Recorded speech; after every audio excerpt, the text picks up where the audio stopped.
하나님의 은혜로 성도님들이 이렇게 만나 뵙게 됐습니다. 먼저 감사의 말씀드리고 싶습니다. 하나님께서 정말 큰 은혜를 주신 귀한 교회에서 하나님의 말씀을 중심으로 또 브라질 저희 블레싱 선교사에게 하나님 베푸신 은혜를 나눌 수 있는 시간을 주신 하나님께 또 담임 목사님과 장로님들 성도님들께 진심으로 감사를 드립니다. 성도님들, 제가 브라질에서 왔어요. 그러니 지금 이 시간 브라질은 새벽 2시 25분입니다. 언제 왔냐면 화요일 날 왔어요. 그럼 월요일 날까지 저는 이 시간에 자고 있었겠죠. 지금 제가 눈을 크게 뜨고는 있지만 몹시도 오늘 말씀과 이제 연결된 부분이 있어서 간단하게 저에 대한 소개를 성도님들께 좀 드려보도록 하겠습니다. 저는 지금 제가 사역하고 있는 브라질에 제 나이 20살에 이민을 갔어요. 그리고 제 아내는 6살에 이민을 갔어요. 그러니까 저는 지금 38년, 제 아내는 51년. 그러니 제가 제 아내를 보면 어느 날은 한국 여자 같고 어떤 날은 브라질 사람 같고 그것도 괜찮습니다. 브라질은 저희에게 제2의 고향 같은 곳입니다. 그래서 하나님께서 저희를 그곳에서 만나 결혼하게 하시고 제 나이 30살에 또 미국으로 이민을 갔습니다. 그래서 미국에서 10년 살면서 캘리포니아에서 토렌스라는 지역에서 공부하고 사역하고, 제 아내는 교육학 공부를 해서 LA 교육국 교사로 일했고 그렇게 살았습니다. 그러던 어느 날 하나님께서 저희 부부를 부르셨어요. 오늘도 제가 저 뒷자리에서 예배를 드렸는데 하루는 일부 예배를 드리고 있는데 성령께서 제 마음에 주신 말씀이 이 말씀이셨습니다. 내가 너를 너의 나이 20살에 브라질 땅에 심었고 너 아내를 6살에 심었다. 이제 내가 복음의 열매를 원한다. 이 정도 말씀을 해주시면 제가 바로 순종해야 되잖아요. 제가 버텼습니다. 왜 버텼냐면 이민자들은 다 한국 떠나서 이민 가면 꼭 살고 싶은 데가 미국입니다. 그것도 캘리포니아입니다. 그것도 저희가 살던 지역이었습니다. 그러니까 하나님 여기까지 어떻게 왔는데 다시 브라질로 돌아가라고 하시는 겁니까? 버티면서 1년을 어떻게 했냐면 저희 지역에 오시는 선교사님들을 정성껏 섬겼습니다. 그걸로 땜빵을 하려고. 그런데 하나님께서 제 마음에 이런 말씀을 주셨어요. 아니, 내가 원하는 것은 너다. 그래서 저는 순종하기로 결단했습니다. 그런데 큰 산이 있었습니다. 제 아내에게 말을 못하는 거예요. 그러다가 하루는 얘기를 했습니다. 이런 과정을 통해서 말씀하셨고 내가 순종하기로 했다고. 그랬더니 제 아내가 그 얘기를 듣고, 평소에도 집에서 말이 없는 사람입니다. 그런데 15일을 말을 안 해요. 얼마나 무서웠는지 몰라요. 정말 너무 무서웠어요. 그러던 어느 날 15일이 딱 지났을 때 제 아내가 저한테 이런 얘기를 합니다. 가십시다. 자기도 어렸을 때 하나님 앞에서 서원했었대요. 그러면서 늙기 전에 가자고, 힘 있을 때 선교지를 가자고. 그래서 2007년도에 제가 브라질로 선교사를 갔습니다. 그리고 현재까지 17년째 선교 사역을 하고 있습니다. 브라질로 돌아갈 때에 제 마음에 이런 계획이 있었습니다. 저희가 거기서 오래 살았으니까 그곳에 살고 있는 한인 2세들과 1.5세들 중심의 교회를 개척해서 그들과 함께 선교해야지. 완벽한 계획을 딱 하고 파송교회도 없이 개척할 테니까 가겠습니다 하고 갔습니다. 근데 저희 장인어른께서 작년도 11월에 천국 가셨는데 86세 선교사셨어요. 그런데 저희가 2007년도에 돌아갔을 때 장인어른께서 하시던 사역지에서 3개월을 돕고 있었는데 그 브라질 현지인들이 예배를 마치고 대화를 하는 겁니다. 그런데 저희가 포르투기스를 잘 알아듣잖아요. 근데 이 성도들은 저희가 못 알아듣는지 알고 자기들끼리 막 얘기를 하는 거예요. 뭐라고 얘기하냐면 그 교회, 장인어른께서 사역하시는 그 교회에서 한 10분 거리에 빈민 지역이 있는데 빈민 지역 아이들이 자꾸 주일날 오는 거예요. 그러니까 성도들이 이런 얘기를 합니다. 만약 계속해서 저 빈민 지역 아이들이 오면은 우리는 교회를 나갈 거라고. 근데 제가 그 말을 그렇게 듣는데 제 마음에 성령께서 이런 마음을 주세요. 그 아이들에게도 복음이 필요하다. 그 아이들에게도 복음이 필요하다. 그런 말씀을 주시면 제가 순종해야 되잖아요. 또 버텼습니다. 아이고 하나님 이건 아니죠. 그래도 당신께서 저를 준비해 주신 게 있는데 제가 이 빈민 지역에서 그것도 저 아이들 선교에 대한 건 꿈도 안 꿨는데 아니죠. 또 버텼어요. 근데 2주 정도를 버티는데 상파울로 시내에서 제가 어디를 가든지 2주 동안 제 앞에 거린들만 끊임없이 찾아오는 거예요. 나중에는 도저히 감당할 수 없을 만큼. 그래서 제가 손을 번쩍 들고 순종하기로 결단했습니다. 그리고 2007년 11월에 17명의 빈민지역 어린이들과 예배를 시작했어요. 근데 성도님들 왜 상파울로에서 빈민지역 사역하는 것을 그렇게 제가 거부했을까? 부끄러운 고백이지만 제 아내나 저나 또 상파울로에 있는 모든 한인들이 아무리 상파울로에 오래 살아도 절대로 들어가면 안 되는 지역이 있습니다. 거기가 상파울 근교에 있는 빈민지역이에요. 예를 들면 이겁니다. 상파울 시내에서 자동차를 잊어버리면 몇 시간 안에 그 차가 빈민지역 안에 들어가서 분해가 됩니다. 그리고 거기는 들어가는 사람, 동양인들이 들어가는 사람은 봤으나 나오는 사람이 없더라.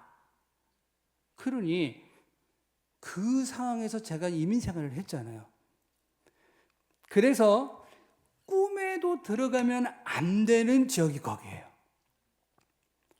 근데 거기서 사역을 시작해야 하니 저는 참 사역 시작할 때 사역직 갈 때마다 죽으러 가는 것 같았어요. 근데 제 아내는 조금 달랐어요. 저는 죽으러 가는 것 같으니까 뒤로 빠지고 조금 치사해요. 제 아내가 앞서서 들어갑니다. 그러면 아내의 뒷모습을 보면서 졸졸졸졸 쫓아갔어요. 그런데 그 상황 속에서 사역을 시작했는데 제 마음에 소원이 하나 있었습니다. 그것은 하나님, 비록 제가 이 상황 속에 사역을 하더라도 저는 행복한 선교사가 되고 싶습니다. 제 마음의 소원이었어요. 어려서부터 이민 생활하면서 많은 선교사님들을 배웠어요. 그러면서 저는 한 가지 마음이 있었어요. 행복해 보이지 않는 것 같다. 어떻게 하면 행복한 선교사가 될 수 있을까? 그때 하나님이 주신 말씀이 오늘 본문 말씀입니다. 심령이 가난한 자는 복이 있나니 천국이 그들의 것이며, 현대인의 성경에서는 이렇게 말씀합니다. 마음이 가난한 사람들은 행복하다. 하늘나라가 저들의 것이다. 마음이 가난한 사람은 복이 있다. 하늘나라가 그들의 것이다. 천국.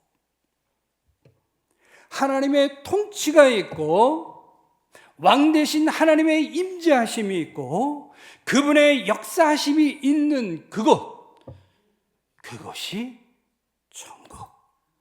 그는 행복하다. 저는 그 말씀을 붙잡고 17년을 사역해 오고 있습니다. 그러면 이 가난한 마음은 어떠한 마음인가? 가난한 마음은 나의 연약함, 부족함, 나의 능력의 한계를 인정하며 나는 하나님의 은혜가 없으면 살 수 없는 존재임을 인정하면 그 마음이 가난한 마음입니다. 저의 표현은 이것입니다. 나는 하나님 없이는 못 살아요. 한번 따라해 주실까요? 나는 하나님 없이는 못 살아요. 아멘입니까? 오늘 본문 말씀의 가난은 어떠한 가난이냐면 파산지경에 있는 가난이에요. 자기의 힘으로 살 길이 없어요. 누군가가 도와줘야 살 수 있어요. 저는 말씀을 묵상하면서 이런 생각해 봤습니다. 파산지경에 있는 이 사람이 무엇을 조금이라도 깨달았을까? 무엇을 느꼈을까?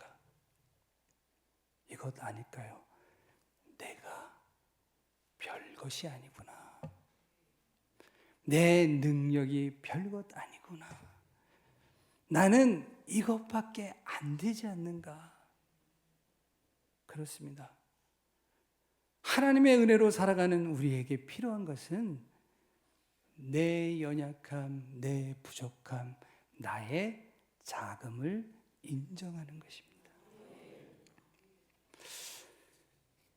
아까 말씀드린 대로 선교지에 들어갈 때마다 앞서서 가지도 못하는 저 같은 사람, 아내를 앞세워 보내는 이 약한 사람, 들어갈 때마다 죽으러 갈 것 같아서 벌벌 떨던 저.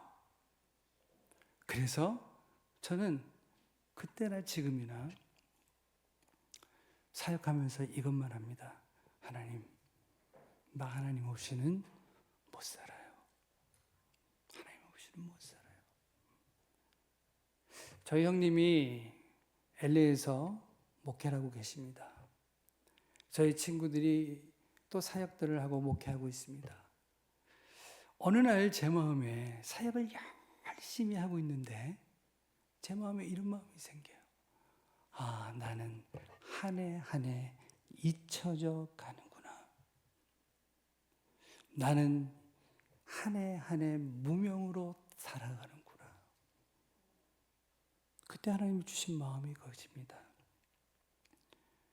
그 대신 너가 나 없이 못 사는 사람이 됐잖아. 성도님들, 무엇이 복입니까? 어떠한 상황 속에 있어도 아무리 편하고 아무리 풍요로운 삶을 살더라도 나 하나님 없이는 못 살아요. 그 복을 누리지 못하면 그것은 진정한 복이 아닙니다. 저는 미국에 사역할 때 사실 부족함이 없었습니다. 사역하던 교회가 미국 장로교회에서 가장 큰 교회였습니다. 그러니까 사역을 하는데 예산을 청구하면 바로바로 나옵니다. 그 교회는 1년 동안 전도를 하지 않아도 이동하는 성도 때문에 몇백 명씩 부흥이 아니죠. 숫자가 늘었습니다. 근데 그때는 몰랐습니다. 선교지에서 아주 작은 것 하나도 하나님이 채우시지 않으면 안 되는 상황에 있으니까 사람이 바뀌더라고요. 어떤 거는 성도님들이 들으셨을 때 뭘 그거를 금식하며 기도할 제목이냐고 하실 수 있어요. 아니, 국수 100개 준비하는 게 뭘 그게 그렇겠어요. 예산 청구하면 나오죠. 근데 선교지에서는 그거 가지고도 금식해야 돼요. 아니, 사역지 들어가는 거 뭐가 큰일이 있어요. 이렇게 한국처럼 안전한 곳에서. 근데요, 성도님들, 들어갔다 못 나올 때 들어가면 이렇게 돼요. 하나님, 나 하나님 없이 못 살아요. 살려주세요. 근데 그 간절함을 어느 정도냐? 저의 표현입니다. 손에 맷박이 탁탁탁탁탁탁탁 뛰잖아요. 이 맷박이 탁탁탁탁탁 뛰는 것을 느끼는 것만큼 사모합니다. 성도님, 그게 어느 정도인지 아세요?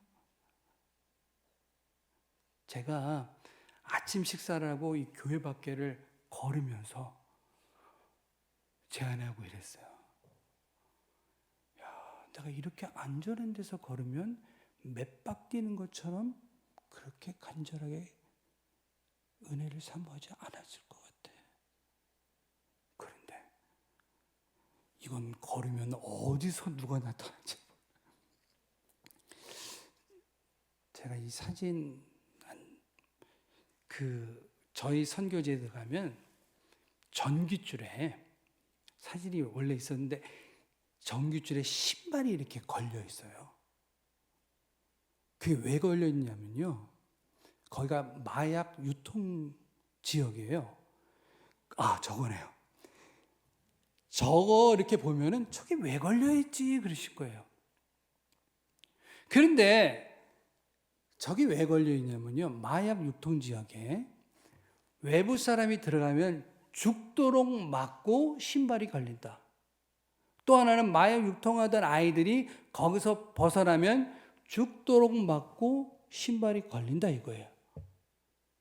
그러다 보니까 지금은 그래도 17년이 됐잖아요. 그래 숨어 다니지는 않아요. 이전에 이렇게 막 이렇게 다니는데 초기에는 정말 죽는 줄 알았어요. 근데 성도님들, 맷박이 뛰듯이 매달리니까 살려주시더라고요.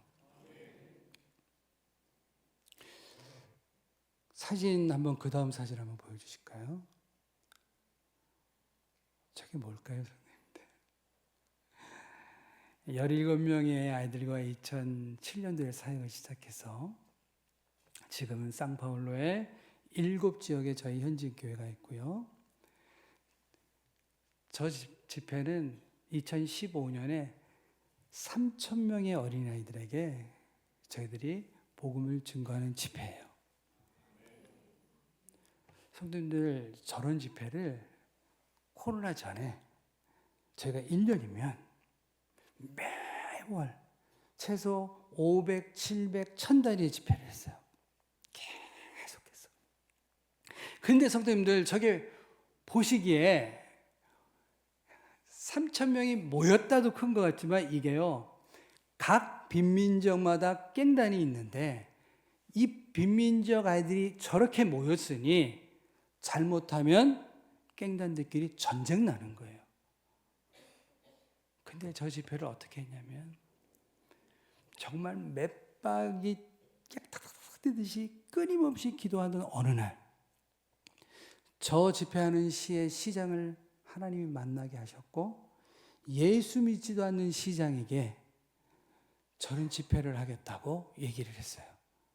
그때 이 사람이 참 하나만 묻더라고요. 사고가 나면 누가 책임질 거냐요. 못하겠어요. 제가 책임진다고.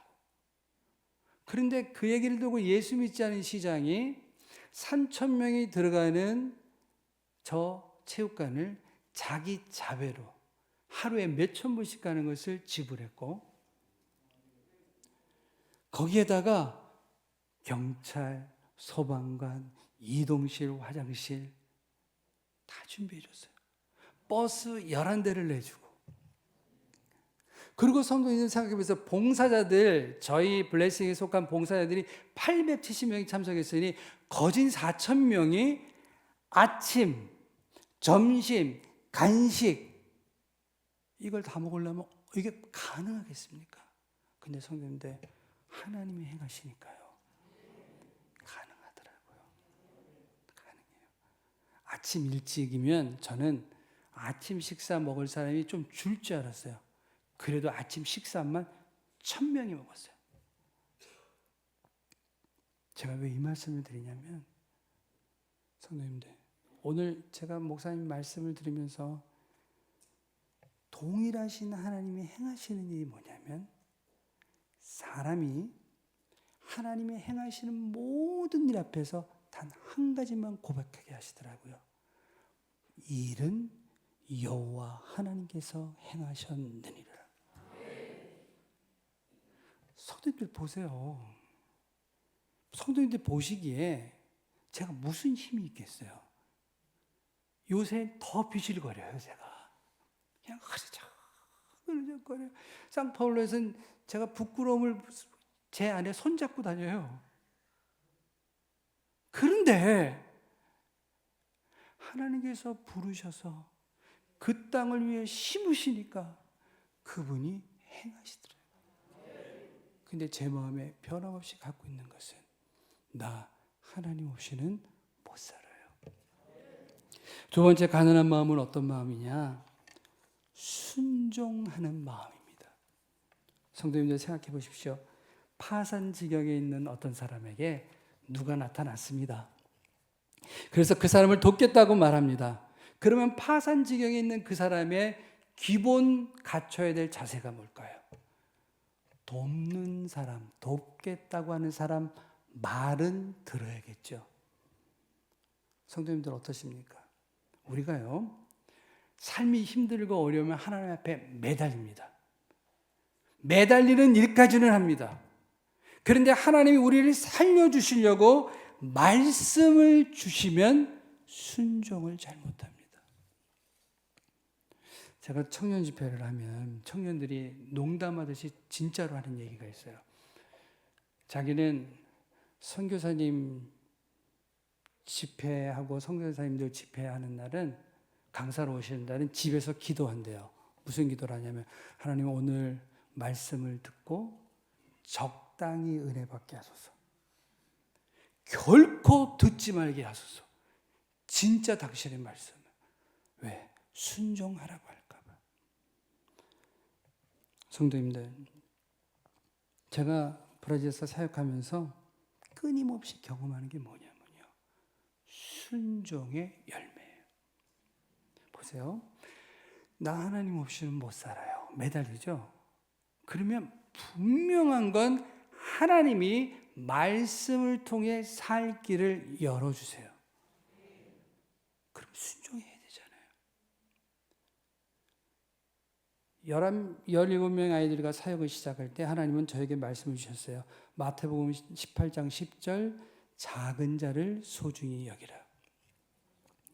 시작했어요. 또 말씀을 주셨어요. 누가복음 14장 13절부터 24절 말씀을 주시면서 내 집을 채워라. 그래서 전도 집회를 시작했어요. 지금은 어린아이, 청소년, 노인, 청년 집회를 계속합니다. 또 하나님이 주신 게 뭐냐면 사도행전 16장 32절 말씀을 주시면서 그 아이들의 가족을 전도하라. 그래서 가족 집회를 해요.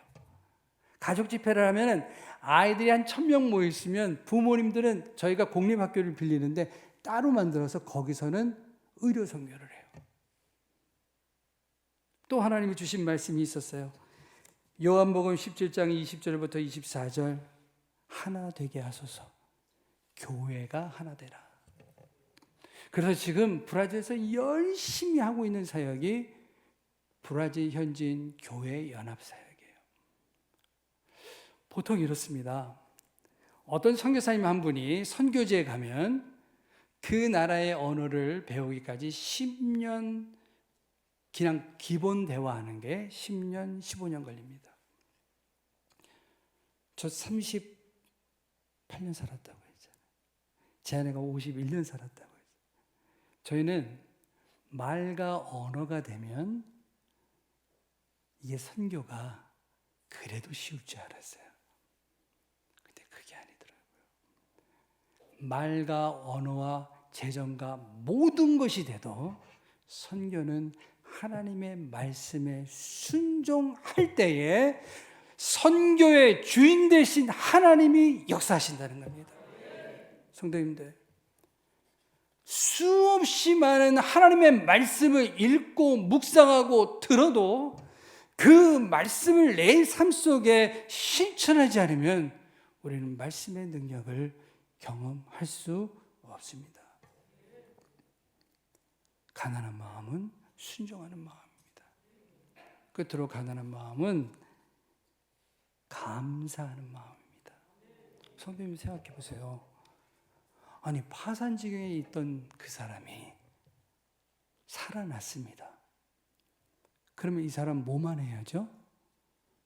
감사만 해야죠. 제가 미국의 어떤 지역에 이제 부흥회를 갔는데 집회를 마치고 어느 성도님 댁에서 식사를 하는데 그 교회 권사님 한 분이 연세 많으신 분이 참석을 하셨어요. 근데 식사를 하는 중간에 권사님이 저를 이렇게 한번 보시더니 혼자 씩 하고 웃으세요. 그럼 한 번은 그래도. 근데 또 이렇게. 그러니까 제 마음에 아무리 내가 무명이라도 나도 강사인데 왜 나를 저로 자꾸 웃지? 이랬어요. 그래서 제가 권사님한테 권사님 왜 웃으세요? 그랬더니 이렇게 말씀하셨어요. 선교사님 얼굴에 영적인 귀여움이 있어요. 영적인 귀여움이 있어요. 제가 그분을 만나뵌 지가 시카고에서 15년 됐습니다. 근데 그 말씀을 듣고 제가 소원을 갖고 다짐한 게 있어요. 세월이 지나가도 나는 영적인 귀여움을 유지하리라. 성도님들, 영적인 귀여움을 어떻게 유지할 수 있을까요? 이겁니다. 감사로 내 마음을 채우면 성도님들 충만해집니다. 충만해집니다. 제가 지금 화요일날 와서 완벽한 걸 못 보여드리는데 제가 원래 상태가 좋은 사람입니다. 이 영적인 귀여움이 있어 보입니까? 근데 성도님들, 그때 저한테 영적인 귀여움 말씀하신 권사님이 지금도 살아계신데 제가 서울 돌아가면 그분을 뵐 것 같아요. 말씀을 정리하도록 하겠습니다. 저는 본교회를 방문하면서 한 가지 하나님 앞에서 기도했던 제목이 있었습니다. 하나님 왜 이 교회를 가라 하십니까? 그때 홈페이지를 이렇게 봤는데 회복의 은혜가 있는 교회. 저는 어떤 회복의 은혜를 주실까? 어제 밤에 저희가 느껴봤어요. 네, 사랑하는 목사님께서 늦게까지 식사 안 하시고 기다려 주셨어요. 그래서 제가 영양밥을 먹었습니다. 밥을 먹으면서 너무 감사했어요. 저는 게스트룸이 이렇게 따뜻하고 잠을 자는데 정말 이건 과한 표현이 아니고 제 아내한테 그랬어요. 나 집에 있는 것처럼 편하네. 그리고 오늘 11시 예배에 참석했는데 확실히 알았어요. 그게 뭐냐면 부끄러운 고백이지만 17년을 안식년 없이 진하게 달려왔어요. 정말 그러다 보니까 육신적으로 약간 몸이 안 좋은 데도 있고 조금 힘들다는 마음이 있었어요. 근데 저는 오늘 뒤에서 예배 드리는데 찬양과 말씀을 통해서요. 하나님께서 정말 머리끝부터 발끝까지 저희를 치유해 주실 거예요. 그리고 제가 하나님의 손을 높이 들고 이런 기도를 해서 하나님, 내 몸의 아픈 부분 당신이 치유하소서. 내 영의 연약한 부분 당신이 회복하소서. 그래서 이곳을 보내신 당신의 뜻을 이루소서. 성도님들, 저는 그것으로 응답이라고 믿습니다. 마지막 이 말씀드리고 싶습니다. 2007년도에 미국에서 브라질로 이렇게 비행기 타고 이제 가는데, 비행기에서 이제 브라질 땅을 보게 된 거예요. 착륙하기 전에. 근데 성도님들, 아무것도 모르고 선교지에 가는, 선교지를 모르고 거기가 어떤지 모르고 가는 성도님, 그 선교사님들은 막 감격하실 수 있어요. 근데 저희는 너무 브라질을 알잖아요. 그러니까 비행기에서 브라질 땅을 딱 보는데, 저기 내려가면 너무 아는 게 벽이라. 그런데 거기서 비행기에서 지금은 우리 큰애가 30, 작은애가 22인데 그때 아이들 어릴 때 비행기에서 제가 이렇게 모았어요. 그리고 귀에다 대고 막 마음에 눌리는 것을 띄워놓으면서 이렇게 찬양했어요. 나 무엇과도 주님을 바꾸지 않으리. 다른 어떤 은혜 구하지 않으리. 그 찬양 부르면 시작했어요. 근데 지금도 이 시간 말씀을 들으면서 저는 똑같이 고백해요. 나 무엇과도 주님을 바꾸지 않으리. 저는 그 은혜가 가난한 마음으로 살아가기를 소원하는 성도님들의 삶과 가정과 일터와 회복의 은혜가 충만한 본교회에 충만하기를 주님의 이름으로 축원드립니다.